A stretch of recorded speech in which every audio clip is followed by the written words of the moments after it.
Bonjour et bonsoir à vous. Bienvenue dans ce nouvel épisode d'Ocarina of Time. Alors, la dernière fois, nous avions vaincu King Dodongo et obtenu la pierre, la seconde pierre philosophale, hein, donc le Rubis Goron. Nous avions rencontré une des grandes fées qui nous avait remis le feu de dun, l'autre l'attaque tornade.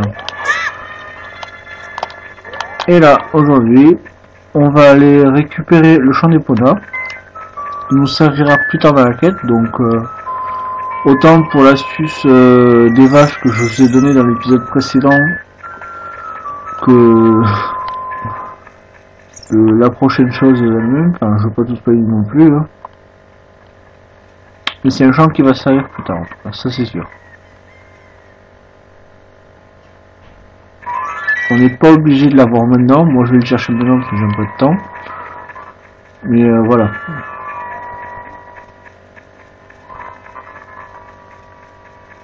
Donc rien à dire, hein, toujours la plaine d'Hyrule, ses murs, ses ennemis, ceci, cela.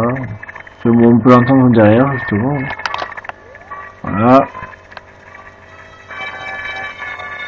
Et nous, comme on n'a pas envie de se prendre la tête, on se casse. Par contre, de quel côté? Bon, allez, celui-là.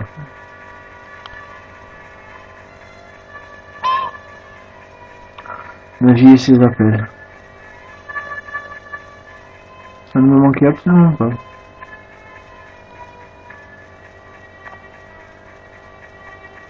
Après, il n'y a pas de difficulté particulière à obtenir ce chant. Il faut juste parler plusieurs fois à Melon du Scrap. Elle accepte de jouer avec nous. Donc, elle de chanter et nous de l'accompagner à l'Ocarina.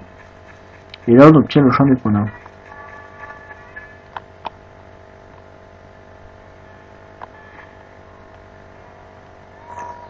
Voilà, il y a un bocal à récupérer et un quart de cœur, mais je le ferai pas parce que j'ai pas envie. Pourtant, les bocaux servent, les quarts de cœur aussi, mais j'ai pas envie de perdre du temps, quoi.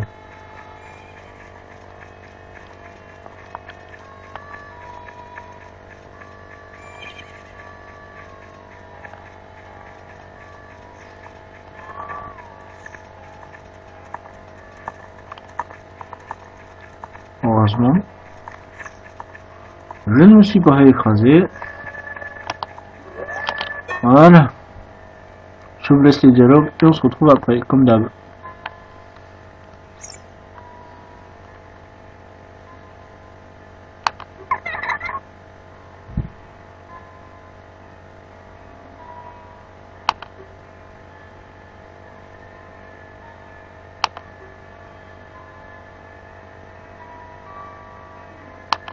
Ah si, très adorable.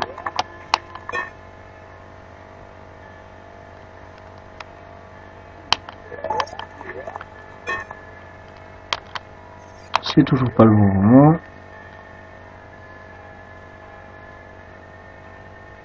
Voilà, je vous dis qu'il fallait attendre ce moment précis.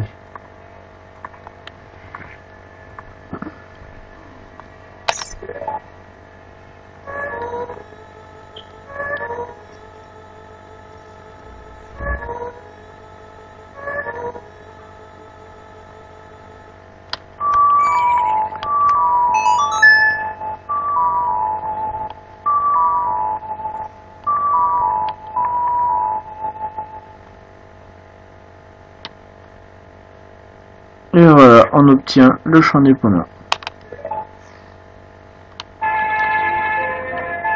Qui nous servira plus tard. Pas pour maintenant. Et Kaebora. Le chieur de service qui ne sert absolument à rien. Et moi aussi je t'aime, allez. Et maintenant on se casse chez les auras.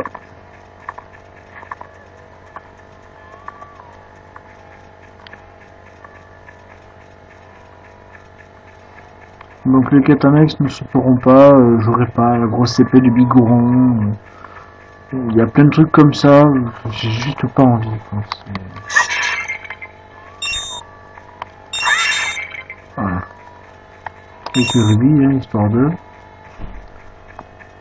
Et on se rend directement au domaine Zora.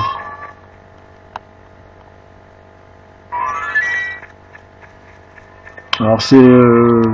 en tout cas, s'il y a des indices, je les ai pas trouvés. Personnellement, moi, je l'ai trouvé complètement par hasard. Et c'est un hasard qui me va très bien. Alors comme dans chaque endroit, le domaine Zora est un village, et comme tout village, le temps est figé. Mais avant d'atteindre le domaine Zora, on a quand même quelque chose à traverser, la rivière Zora. Avec ses dangers, ses monstres et j'en passe. Et encore une fois, Gaebora qui va nous gonfler. Donc en avant. Là, les mille de morcelets, etc. On s'en fout, on passe à côté. C'est pareil. Voilà.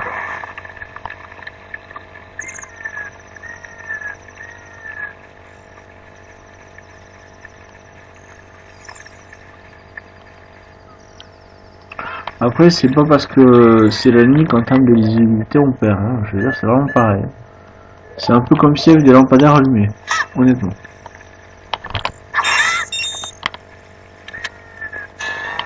Ah bah ce que je cherchais en fait. Voilà, des bombes, on se refait.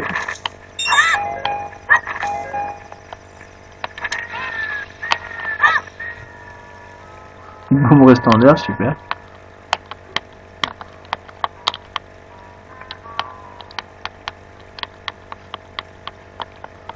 Blablabla.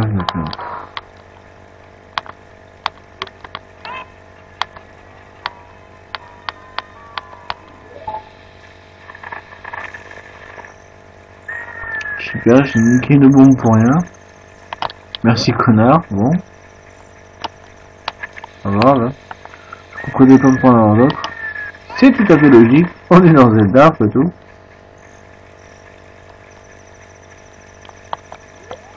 Le vendeur de haricots, j'ai pas envie non plus. Alors pourquoi vendeur de haricots? C'est-à-dire qu'il y a ce qu'on appelle de la terre meuble. Où quand on est petit, planter des haricots, et quand on devient adulte, en fait, ces plantations sont devenues des, comment dire, des plateformes volantes.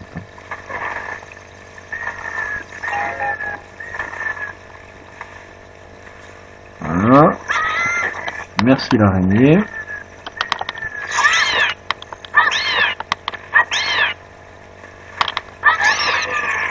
Double dégâts, tant pis, c'est pas grave.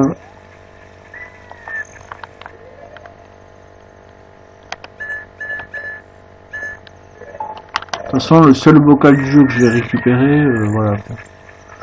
Il va me falloir donc m'équiper de l'écaille Zora, que je n'ai pas encore, puisqu'il faut gagner un mini-jeu pour ça. L'écaille Zora qui nous permettent de plonger plus de 3 secondes, donc 5.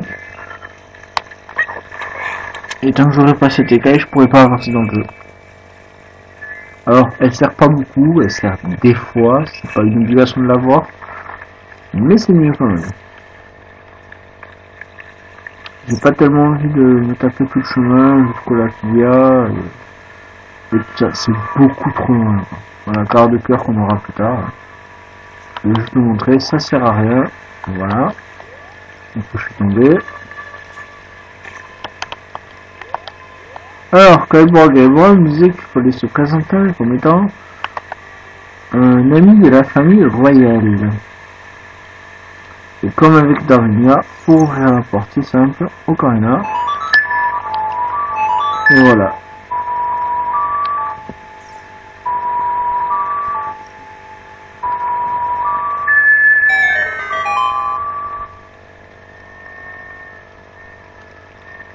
Il y a aussi un quart de cœur à récupérer dans le domaine Zora, sous la cascade. Le but est d'allumer toutes les torches du domaine pour que le coffre apparaisse, il me file un quart de cœur. Voilà. C'est pas plus compliqué que ça, voilà.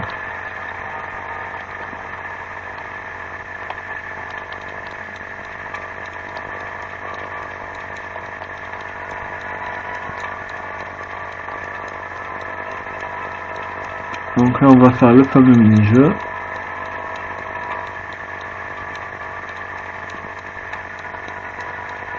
Je fais pas du 10% ou des trucs comme ça, mais c'est vrai que bon, il y a des trucs que j'ai pas trop envie m'attarder quoi. Il y a le seul quart de cœur que j'ai récupéré, c'était sur au-dessus de l'entrée de la caverne de Dongo.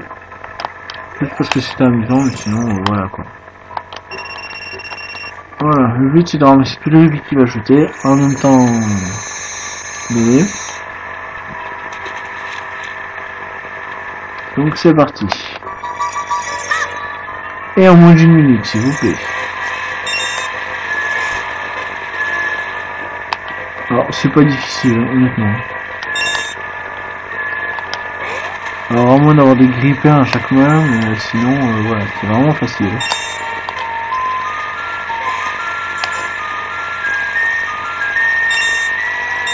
Voilà.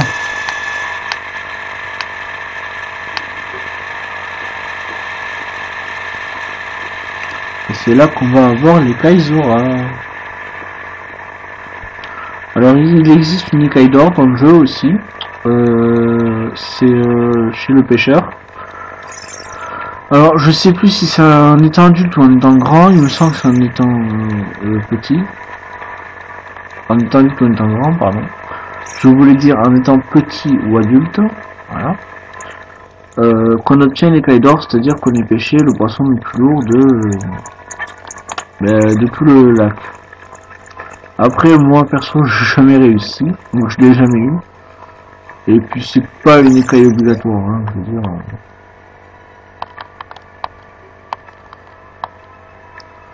Voilà. Écaille d'argent.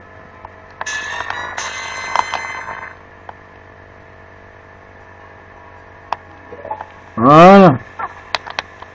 Qu'est-ce que tu me fais là? Ah non, on plonge. Non. Voilà. On va aller chercher la bouteille. Avec dedans un petit message. Vous voyez 5 secondes. La dernière fois c'était 3 secondes. Donc la bouteille normalement elle est juste là. Voilà.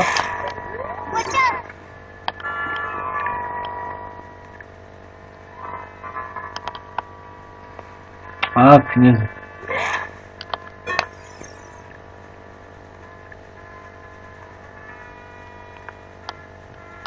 Voilà, vous avez récupéré.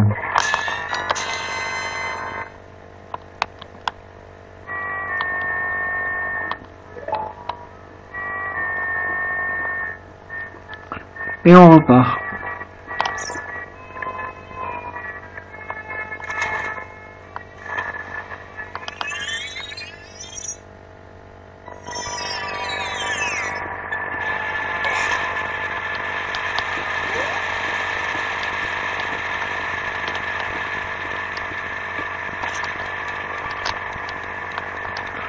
Et on va aller voir son papa. Honnêtement, je pensais que ça prendrait plus de temps que ça. Finalement, ça va. On est à 13 minutes de vidéo. C'est pas trop mal. Ça veut pas dire que je commencerai le donjon pour autant, mais voilà.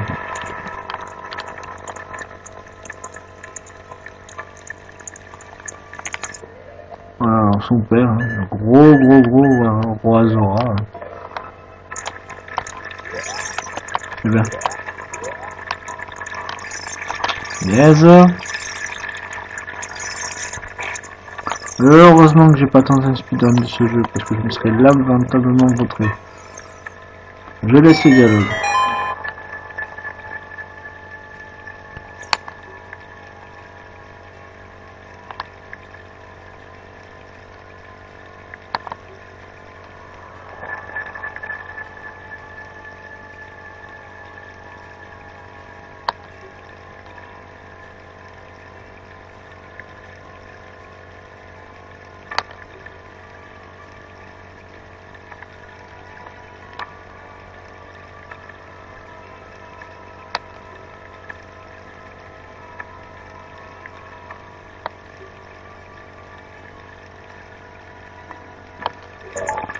Voilà, on dirait qu'ils ont absolument aucun guerrier dans leur domaine.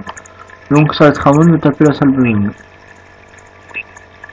Voilà, il va mettre 3 heures à s'écarter. Bon, en attendant, on peut parler d'autre chose. Avant d'aller voir Jabu Jabu, déjà il y a une astuce pour rentrer à l'intérieur de lui. C'est effectivement un troisième donjon, mais qui s'ouvre, alors pas avec une clé, forcément c'est un poisson, mais avec une offrande, et cette offrande, on va aller la chercher en bas, encore une fois. Alors faut pas s'inquiéter, hein, c'est pas parce que j'ai me barrer que forcément il va revenir et qu'on va devoir attendre je sais pas combien de temps pour qu'il se pousse. Hein. L'offrande elle est juste là. Voilà. Voilà, j'ai un poisson, je suis fier de moi, maintenant je me casse.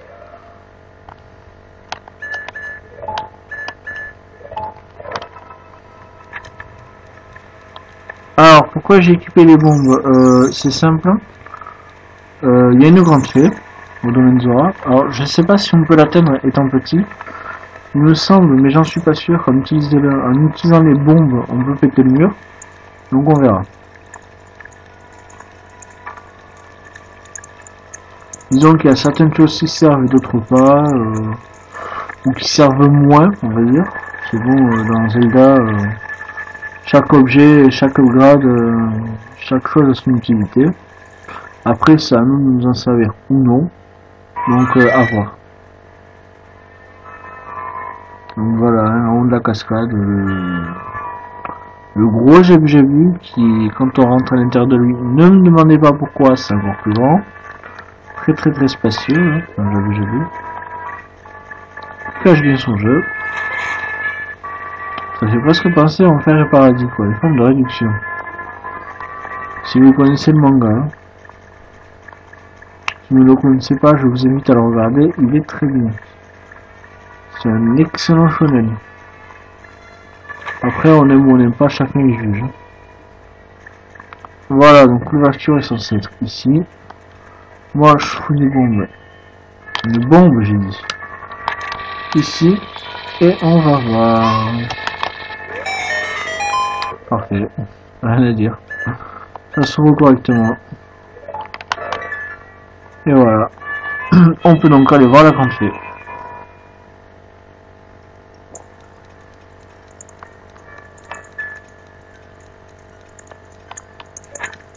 Non. Voilà.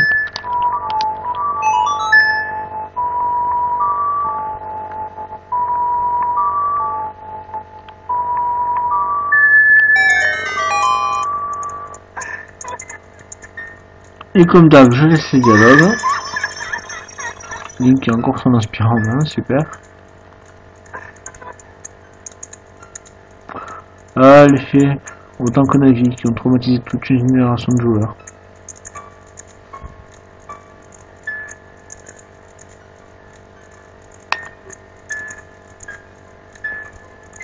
Si je me rappelle bien, c'est le vent de Faror qu'on va obtenir. Champ assez utile. Un champ, sortilège pardon, assez utile. Mais qui n'est pas obligatoire.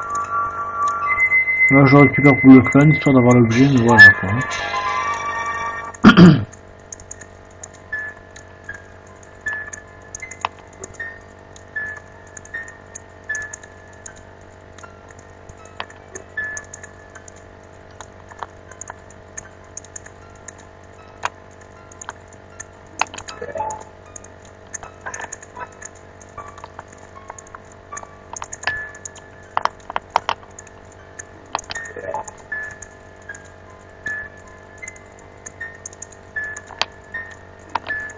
Voilà, c'est très gentil, au revoir.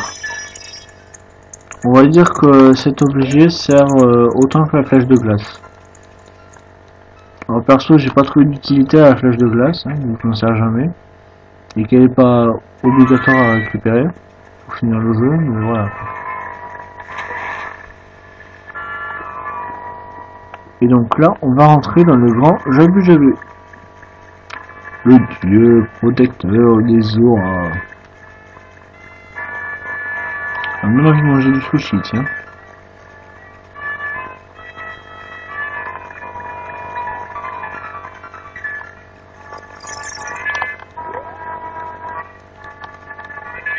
il n'ouvre pas la bouche. Donc quand on fait ça, attention les yeux.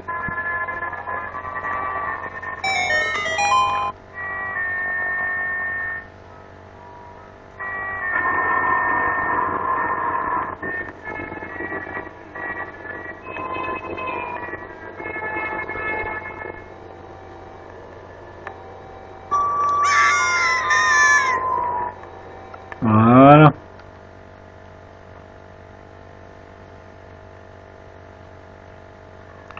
Voici, je vous présente le troisième donjon, c'est pas une blague.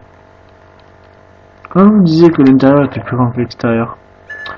Bref, sur ce, ben, on se quitte et je vous dis à plus tard pour un nouvel épisode qui sera consacré entièrement au ventre de Jabu. Passez une bonne soirée, une bonne journée et jouez bien. Bye.